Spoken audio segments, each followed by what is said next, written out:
आज के इस वीडियो में हम आपको एक ऐसी शहजादी की दुख भरी कहानी सुनाएंगे जिसे उसके बाप बादशाह ने जंगल में फेंकवा दिया। और जब शहजादी को जंगल में एक शहजादा मिला जिसके पूरे जिस्म में सुइयां चुभी हुई थीं, फिर क्या हुआ और शहजादे के जिस्म में सुइयां क्यों चुभी हुई थीं, यह सब आप इस वीडियो में जानेंगे। आज की ये वीडियो बहुत ही इंटरेस्टिंग और अनोखी है। हम उम्मीद करते हैं अपने इस कहानी को आज से पहले नहीं सुना होगा, तो वीडियो को मुकम्मल जरूर देखिएगा। साथ ही वीडियो को लाइक और यूट्यूब चैनल शाहानी नॉलेज को सब्सक्राइब कर दो। किसी मुल्क में बादशाह नसीरुद्दीन हुकूमत क्या करते थे।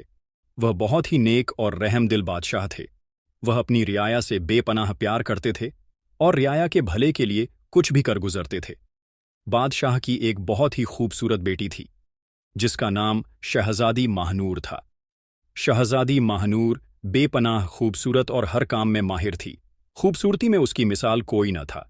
खूबसूरत होने के साथ साथ वह बहुत ही बहादुर भी थी और इसकी अक्लमंदी का कोई सानी न था। बादशाह नसीरुद्दीन इल्मे नजूम में बेपनाह यकीन रखता था और बादशाह नसीरुद्दीन के महल में नजूमी का एक अलग ही दस्ता था। बादशाह उनसे बिना मशवरे के कोई काम न करता था। एक मर्तबा बादशाह ने अपनी प्यारी बेटी शहजादी महानूर के बारे में नजूमियों से राय ली कि शहजादी महानूर की किस्मत कैसी होगी। नजूमियों ने शहजादी के बारे में बादशाह को जो बात बताई, उसे सुनकर बादशाह के पैरों के नीचे से जमीन और सर पर से आसमान निकल गया। बादशाह बहुत ही परेशान हुआ।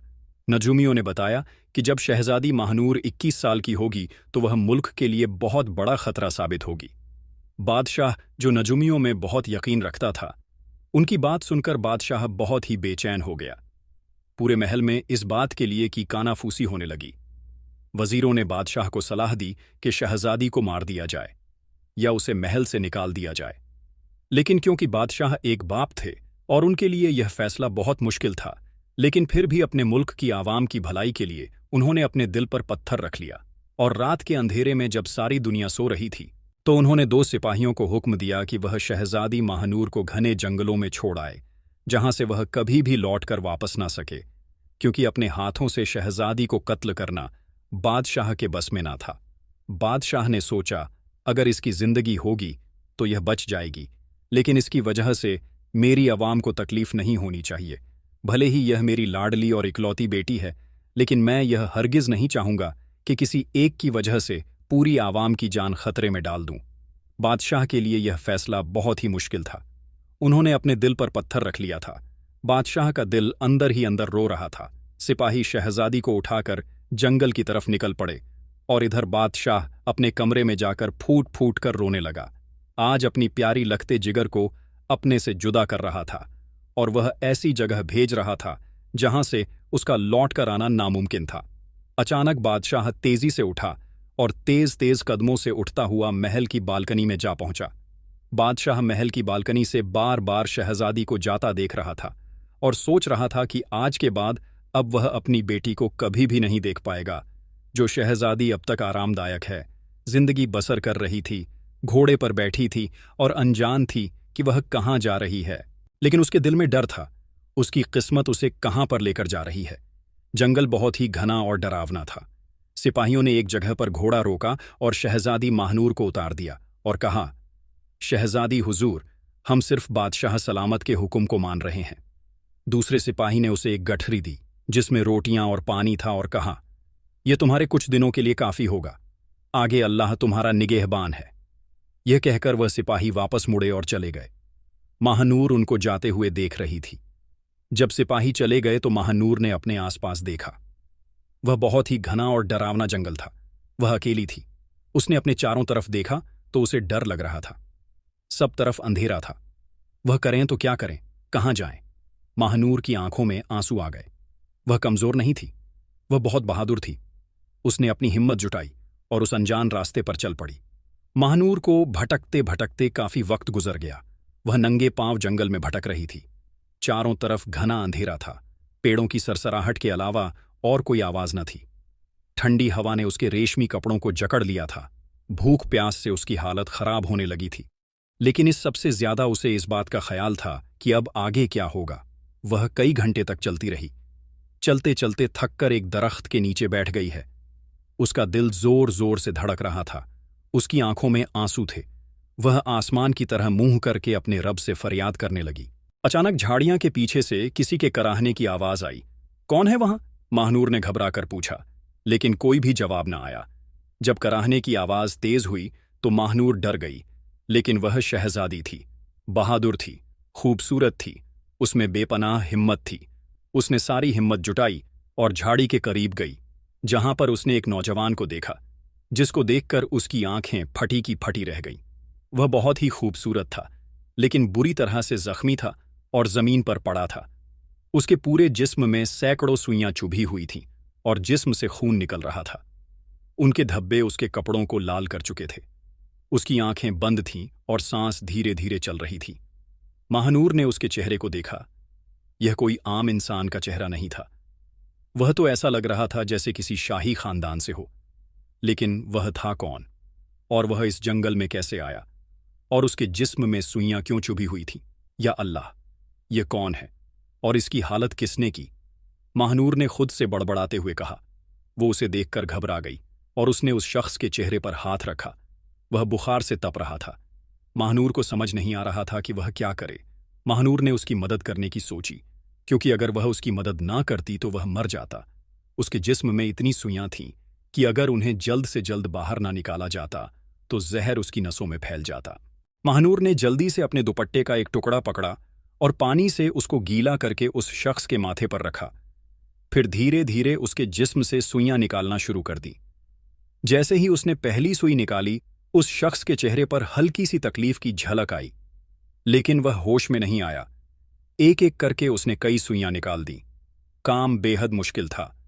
महानूर के हाथों में सुइयां चुभ रही थीं और उसे दर्द भी हो रहा था, लेकिन यह दर्द किसी की जान से ज्यादा कीमती नहीं था।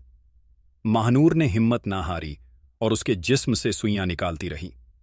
जब वह उसके जिस्म से आधी सुइयां निकाल चुकी तो उस शख्स ने हल्की सी करवट ली और बहुत धीमी सी आवाज में कहा, कौन हो तुम? महानूर ने गौर से उस शख्स के चेहरे को देखा।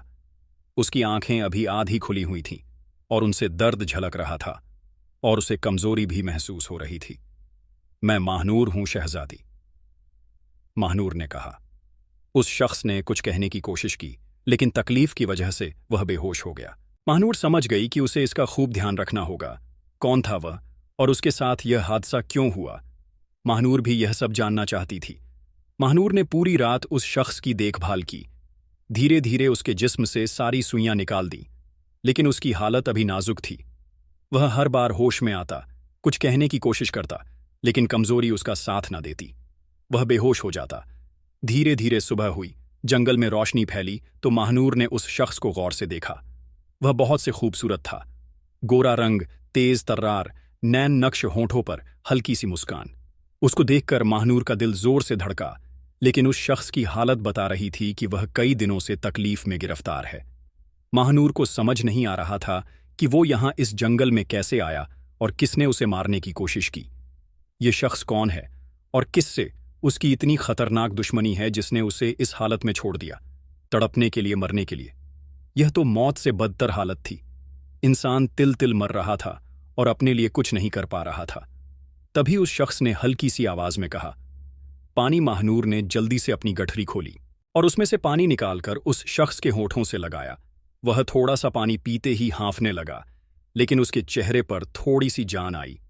तुम कौन हो? महानूर ने उससे कहा। उस शख्स ने अपनी आधी आंखें खोलकर महानूर को देखा, जैसे उसका शुक्र अदा कर रहा हो, और उसने बहुत ही हल्की आवाज में कहा, मेरा नाम शहजादा इलियास है।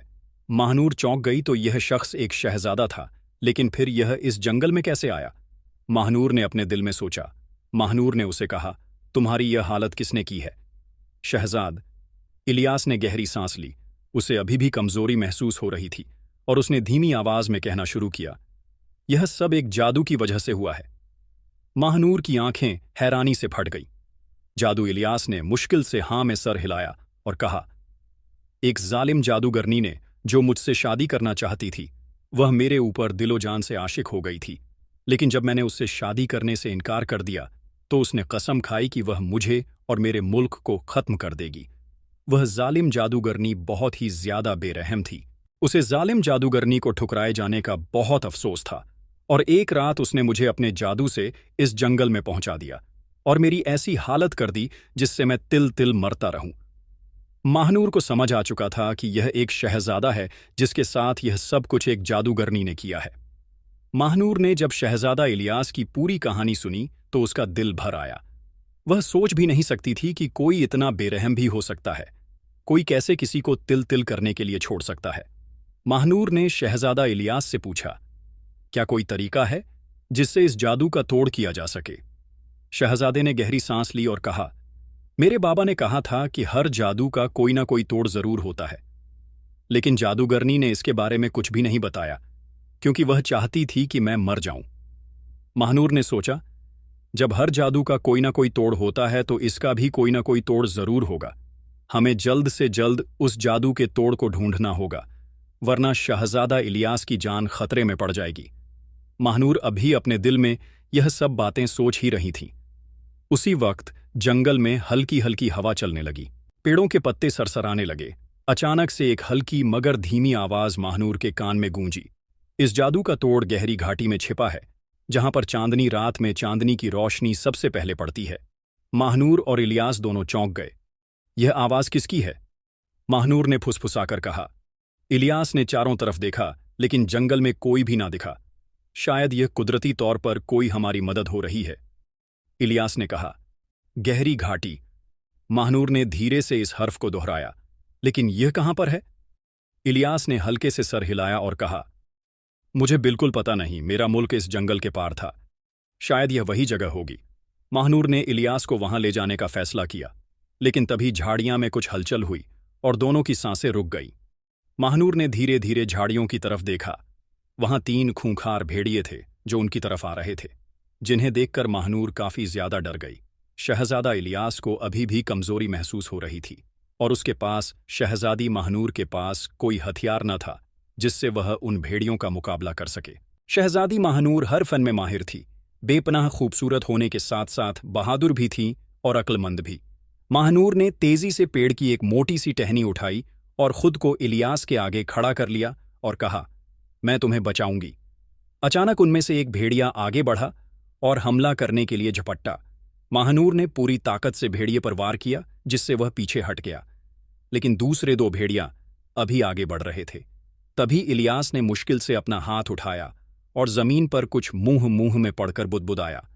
अचानक उसके जिस्म में हल्की सी रोशनी निकली और भेड़िया डरकर पीछे हट गए। वह कुछ देर वहीं खड़े रहे और फिर जंगल में भाग गए। महानूर हैरान रह गई कि यह क्या हुआ।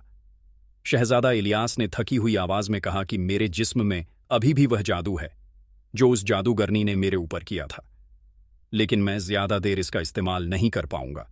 महानूर को समझ आ गया कि उन्हें जल्द से जल्द गहरी घाटी तक पहुंचना होगा, वरना वह जादूगरनी इलियास को मार सकती है। ऐसा सोचते ही महानूर इलियास को साथ लेकर जंगल की तरफ निकल पड़ी।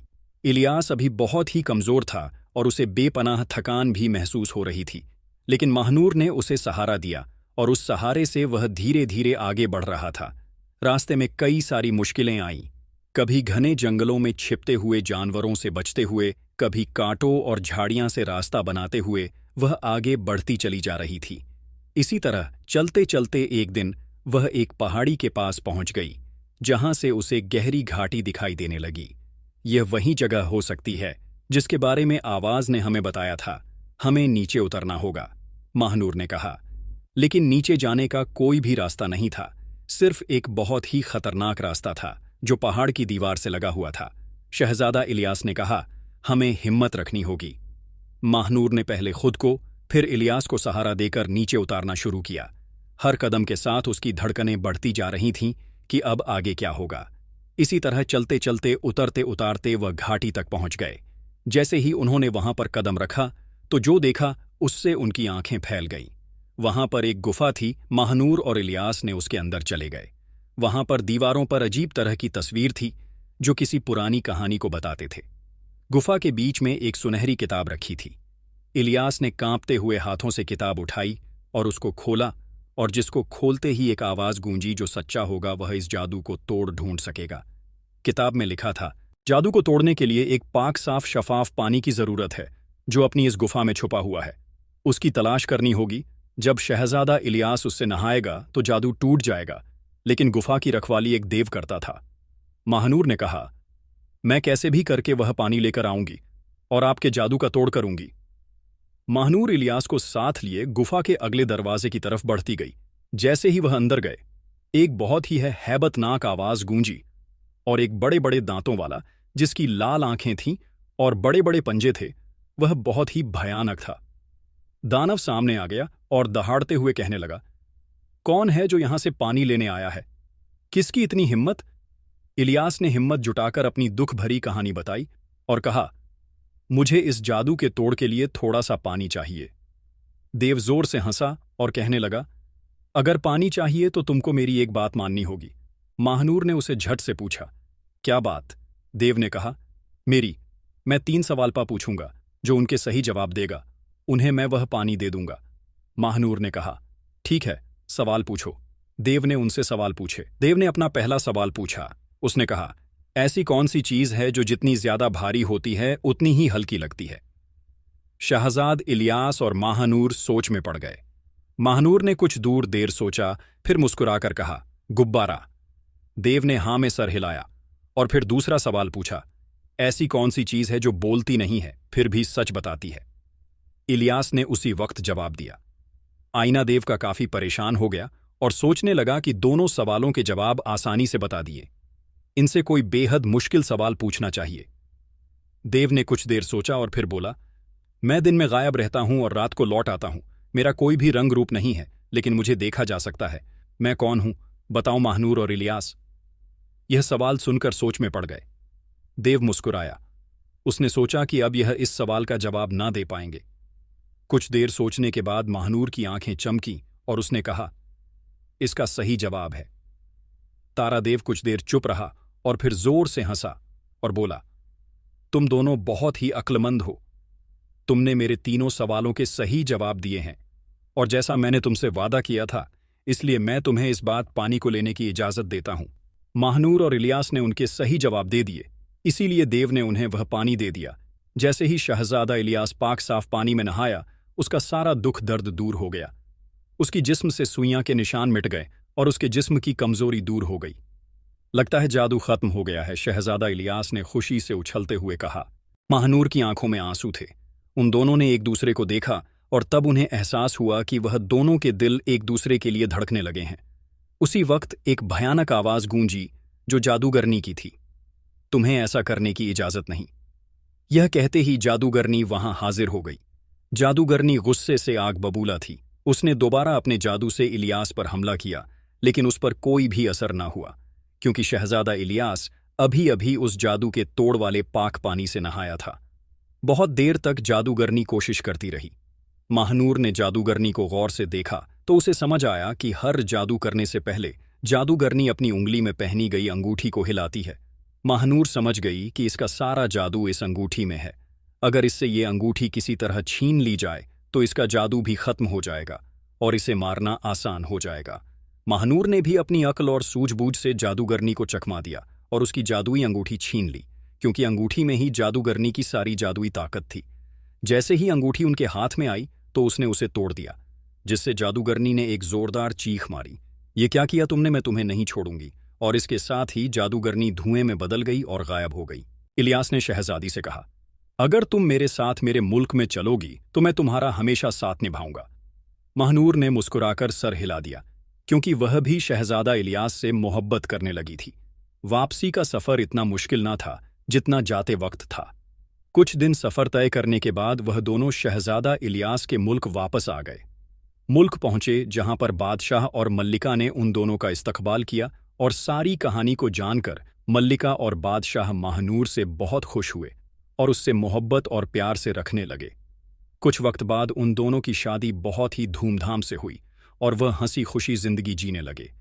इधर शहजादी महानूर के बाप बादशाह नसीरुद्दीन को भी शहजादी की फिक्र थी, क्योंकि आखिर में वह उसकी इकलौती बेटी थी और वह उससे बेपनाह मोहब्बत करता था। लेकिन सिर्फ और सिर्फ अपनी रियाया के भले लिए उसने उसे जंगल में फिकवा दिया था, और जब सिपाही महानूर को जंगल में ढूंढने के लिए दोबारा गए तो वह वहां पर नहीं थी। इधर शहजादी को महल में रहते रहते कई साल बीत गए और उसे अपने बाप बादशाह नसीरुद्दीन की याद आने लगी। शहजादी अब तकरीबन 25 बरस की हो चुकी थी।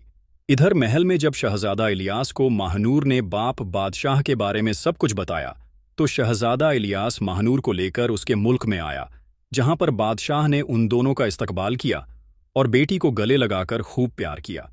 क्योंकि अब शहजादी 25 बरस की हो गई थी और नजूमियों के मुताबिक शहजादी 21 बरस की उम्र में मुल्क के लिए खतरा थी। बादशाह ने सोचा कि अब खतरा टल गया है। कुछ दिन वहां रहने के बाद शहजादा इलियास और शहजादी महानूर अपने मुल्क वापस लौट आए और हंसी खुशी जिंदगी जीने लगे। तो प्यारे दोस्तों, यह थी हमारी आज की कहानी। आपको एक कहानी कैसी लगी, कमेंट करके ज़रूर बताएं। उम्मीद है आपको कहानी पसंद आई होगी। अगर पसंद आई हो तो इसे लाइक करें और करीबी लोगों के साथ इसे शेयर भी ज़रूर करें। नए आने वाले लोगों से गुजारिश है, हमारे YouTube चैनल शहानी नॉलेज को सब्सक्राइब कर लें। मिलते हैं किसी नई वीडियो में। शुक्रिया। अल्लाह हाफिज़।